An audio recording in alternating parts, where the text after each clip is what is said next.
باللہ من الشیطان الرجیم بسم اللہ الرحمن الرحیم۔ تمام سامعین و ناظرین کو السلام علیکم ورحمۃ اللہ وبرکاتہ۔ آج ہم ایک نیا سبق لیے حاضر خدمت ہیں۔ کل ہم نے غسل کے فرائض کے بارے میں پڑھا تھا۔ آج ہم پہلے دو احادیث مبارکہ آپ کے گوش گزار کرتے ہیں۔ اس سے ہمیں غسل کے فرائض کی جو اہمیت ہے اس کا پتہ چلے گا۔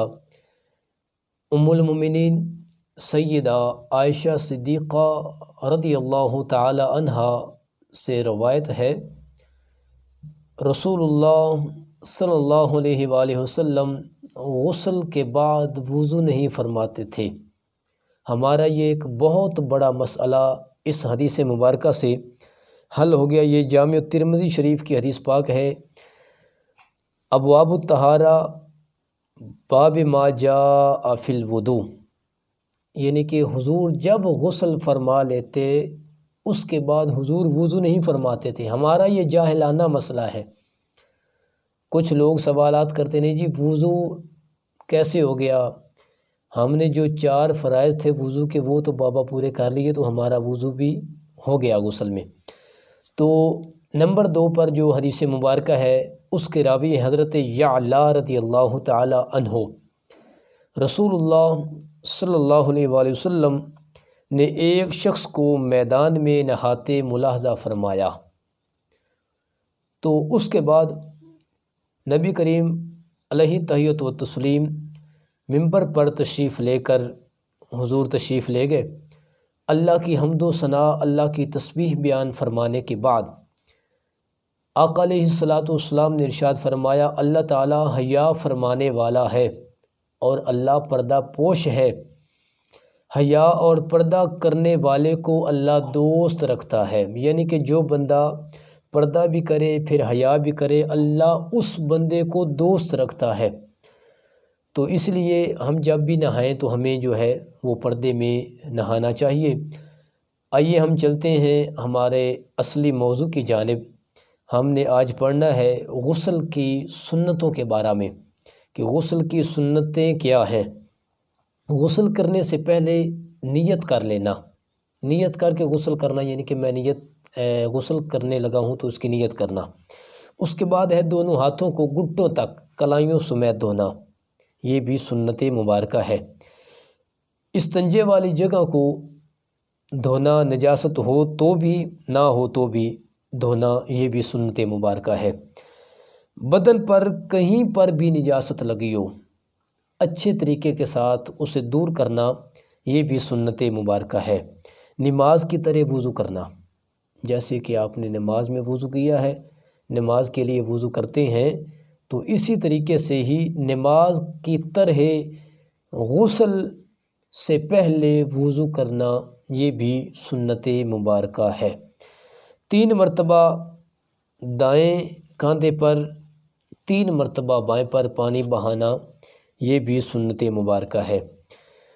سر پر اور تمام بدن پر، سر سے لے کر پورے بدن پر 3 مرتبہ پانی بہانا، یہ بھی سنت مبارکہ ہے۔ اس کے بعد ہے جب آپ نہا رہے ہوں، غسل کر رہے ہوں، تو یہ میں سامعین کو ایک پیغام دینا چاہ رہا ہوں، ناظرین کو۔ آپ اپنے گھر میں جب بھی نیا مکان بنائیں تو غسل خانہ اور واش روم اس طریقے سے بنائے جائیں کہ ہماری پیٹھ جو ہے وہ کعبہ کی طرف نہ ہو، نہ ہی ہمارا منہ کعبہ کی طرف ہو۔ غسل کرنے کے لیے بھی نہانے میں قبلہ کی طرف آپ کا منہ نہیں ہونا چاہیے۔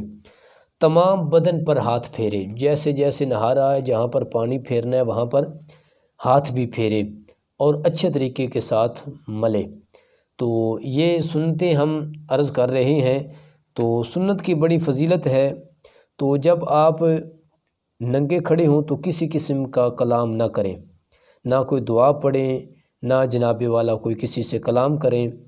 تو یہ ہم سنتیں آپ کو اس لیے بتا رہے ہیں تاکہ ہم حضور کی سنت کے مطابق بھی اپنی زندگی کو بسر کرنا شروع کر دیں۔ اگر غسل خانے کی چھت نہ ہو یا ننگے بدن نہائیں، بشرطے کہ موضع احتیاط ہو تو کوئی حرج نہیں، یعنی کہ احتیاط ہو جائے۔ اگر چھت نہیں ہے تو احتیاط کے ساتھ نہائیں۔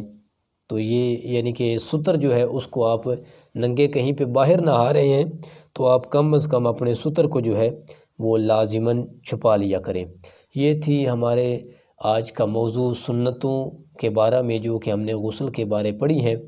تو اگر آپ کا کسی قسم کا بھی کوئی سوال ہے تو وہ آپ کمنٹ میں لازماً پوچھ لیا کریں۔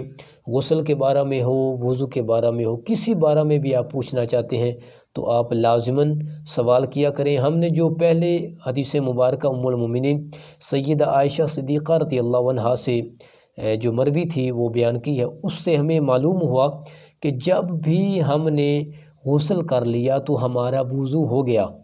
یہ آپ ذہن میں رکھیں، جب بھی آپ نے غسل کر لیا ہے، غسل کرنے کے بعد آپ کو وضو کی ضرورت نہیں ہے، کیونکہ وضو میں ہم نے پڑھے ہیں کہ 4 فرائض ہیں، وہ چاروں فرض جو ہے مکمل ہو جاتے ہیں۔ تو اس لیے جو ہے ہم نے غسل کرنے کے بعد وضو نہیں کرنا۔ اللہ ہم سب کا حامی و ناصر ہو۔